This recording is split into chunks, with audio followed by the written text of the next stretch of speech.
tentu kita tidak bisa melepaskan bagaimana situasi Rempang ini dengan kalau dari sisi hukum tata negara pasal 33. Karena kan kalau baca pasal 33 itu amanatnya jelas. Bumi, air, dan kekayaan alam yang terkandung di dalamnya dikuasai oleh negara untuk sebesar-besar kemakmuran rakyat. Awalnya saya memprediksi, karena kita membuka laporan pengaduan masyarakat, maka yang paling banyak masuk itu adalah laporan terkait dengan korupsi, pungli, dan sejenis itu.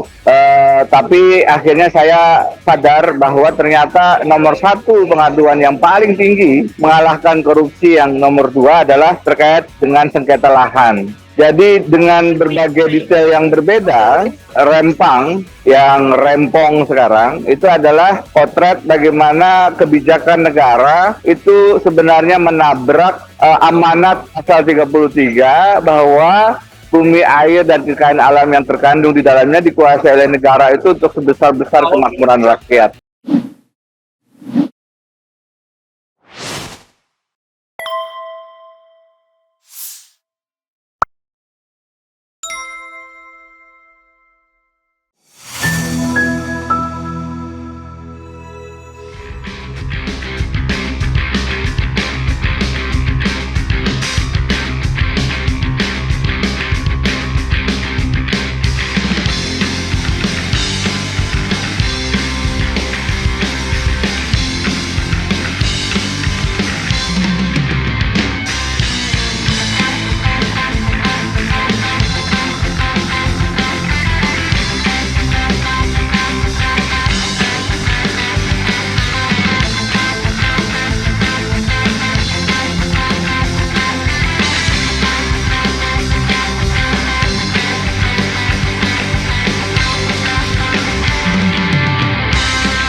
Assalamualaikum warahmatullahi wabarakatuh.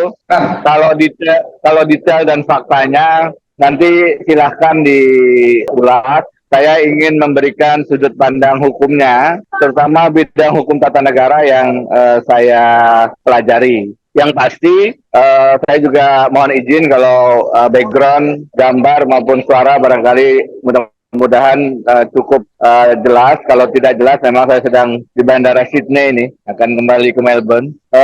Bapak Ibu yang saya hormati, kalau kita bicara Rempang, maka tentu kita bisa melihat ada garis fenomena, garis kebijakan yang relatif serupa di banyak daerah terkait bagaimana investasi, so-called investasi itu kemudian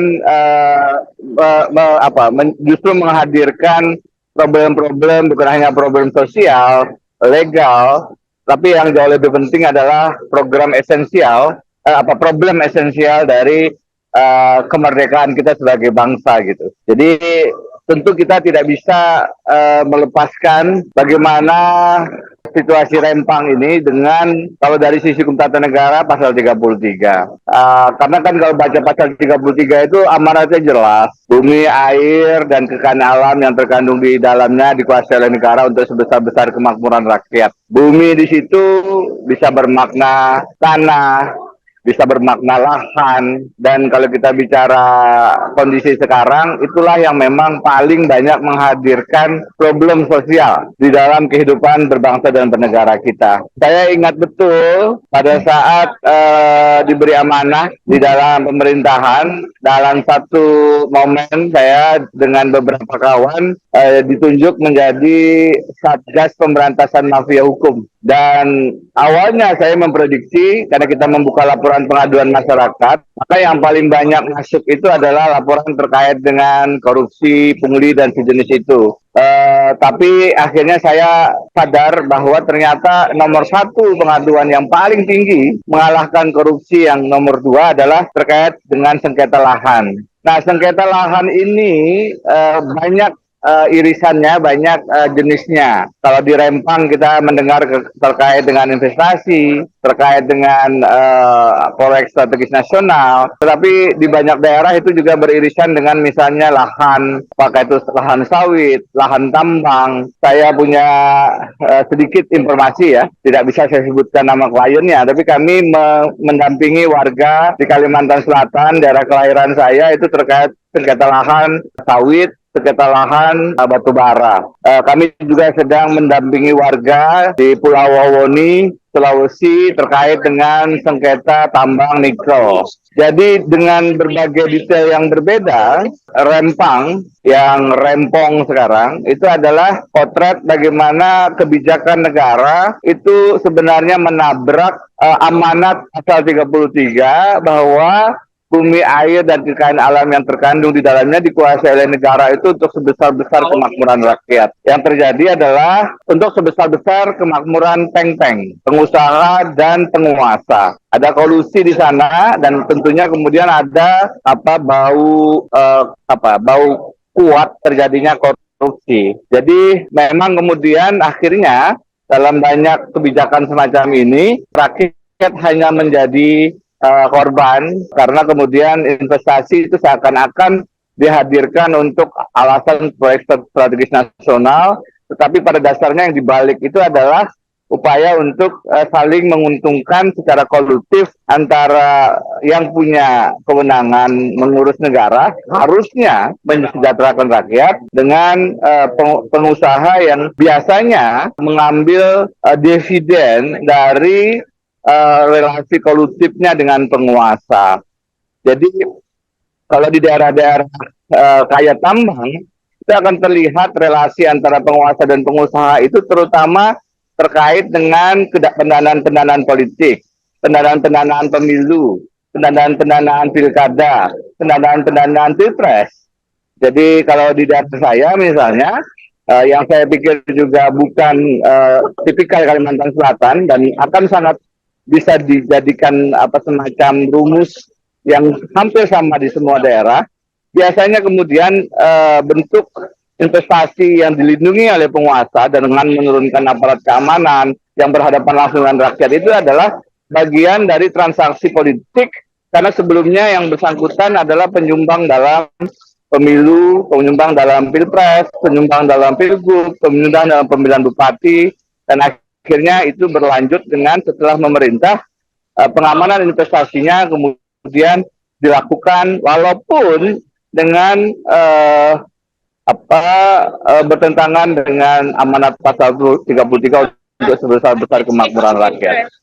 Nah, tentu saja data-data semacam ini bisa diakses dari berbagai advokasi yang dilakukan oleh teman-teman masyarakat LSM. Masyarakat LSM itu lembaga swadaya masyarakat, terutama rekan-rekan yang bergerak di lingkungan hidup, walhi, rekan-rekan yang bergerak di Greenpeace atau rekan-rekan yang bergerak dengan persoalan-persoalan tambang, Jatam, itu akan punya data yang sangat kaya bagaimana konflik-konflik lahan di daerah-daerah kaya tambang, konflik-konflik lahan di daerah-daerah yang punya potensi ekonomi semacam Rempang, itu sebenarnya polanya hampir sama dan kita berhadapan dengan penguasa, kekuasaan yang ada di pusat-pusat elit-elit politik dengan pengusaha yang punya daya kapital modal oligarki yang sangat kuat. Nah, ini kemudian turunannya di bidang penegakan hukum akan sangat merusak karena biasanya kemudian mafia tambang, mafia lahan, mafia tanah itu kemudian bergerak menjadi mafia hukum. Artinya penegakan hukumnya kemudian tidak berjalan secara efektif karena oknum-oknum penegak hukumnya justru menjadi bagian dari praktek-praktek mafia itu. Nah ini tentu saja adalah masalah yang sudah laten. Apa yang saya sampaikan bukan pemikiran baru. Bagaimana cara memutusnya?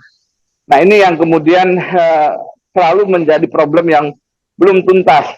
Di Kalimantan Selatan itu coba kami putus lewat maaf kalau subjektif menjadi calon gubernur di sana. Tetapi yang kami hadapi adalah pasangan calon yang disupport oleh pengusaha tambang yang sangat kaya, yang sebenarnya juga tim kampanye salah satu calon presiden, bendahara tim kampanye salah satu calon presiden di 2019. Tentu saya tidak bisa menyebutkan namanya karena faktor etis dan faktor risiko yang harus dikelola.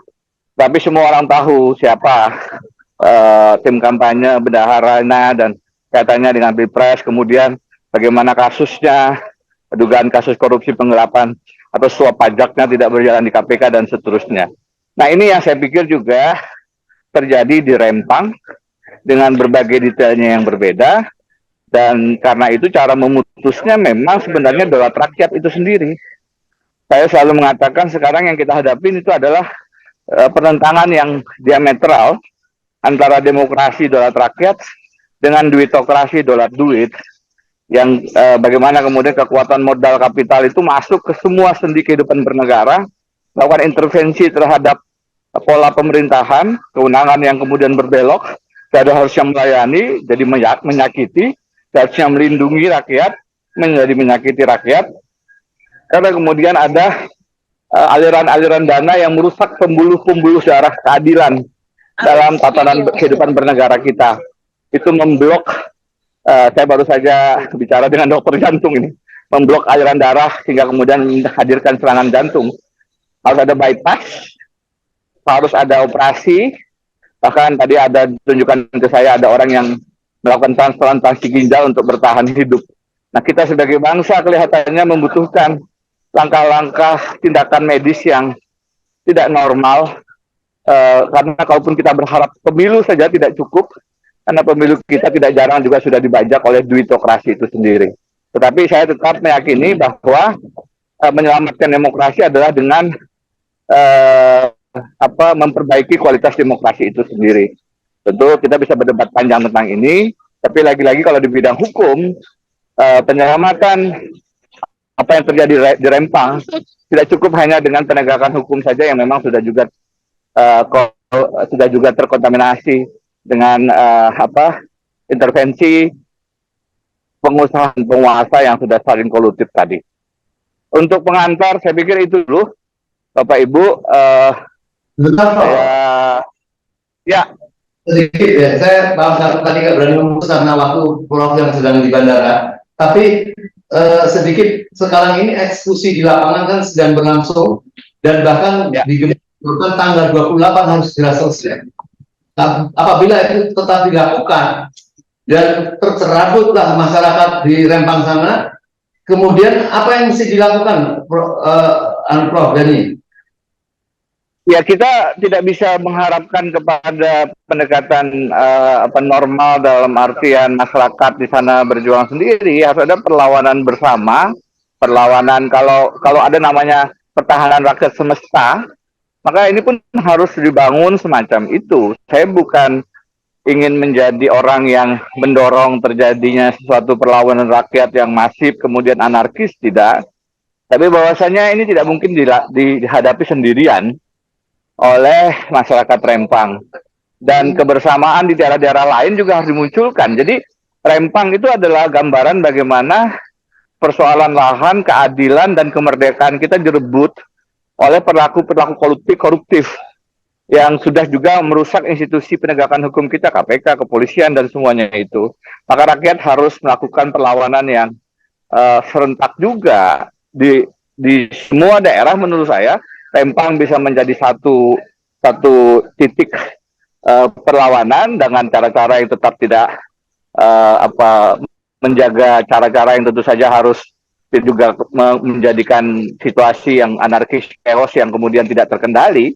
Tetapi bahwasanya kita tidak diam berhadapan dengan kezaliman dan ketidakadilan ini, menurut saya harus sampaikan. Tentu kita harus menyusun strategi lapangan yang lebih efektif, bagaimana pengendalian massanya, berhadapan dengan aparat yang sudah mulai diturunkan. Tetapi kan sebenarnya menurut saya titik perjuangannya juga bisa dilengkapi. Saya ambil contoh ya, di satu daerah di Pulau Wawoni itu sudah ada keputusan pengadilan bahwa tidak boleh lagi ditambang karena izin penambangan kawasan hutannya sudah dicabut dan berlaku sejak putusan itu dibacakan. Artinya tidak punya izin lagi tuh. Tapi alat berat masih beroperasi di sana dan masyarakat di sana sudah berjuang ke PT UN, ke MK, ke Mahkamah Agung. Nah, daerah-daerah semacam ini banyak. Jadi kita mengambil momentum tentang kesadaran ini dan perlawanan ini, melawan kezaliman ini, tentu harus ada yang bersedia melakukan langkah-langkah advokasi bersama. Rempang satu titik, tapi daerah lain juga tidak boleh diam karena perjuangan kita adalah perjuangan bersama membersihkan Indonesia dari perilaku-perilaku koruptif, kolutif, destruktif semacam ini. Baik, terima kasih Prof. Mau komen lebih lanjut, tapi Prof kelihatan sedang di bandara dan takut menuju ke ini. Selamat jalan, Prof. Insya Allah. Terima kasih. Ya, terima kasih. Mohon maaf, saya tetap monitor sampai nanti masuk pesawat. Insya Allah saya tetap mendengarkan. Terima kasih banyak atas kesempatan berbaginya.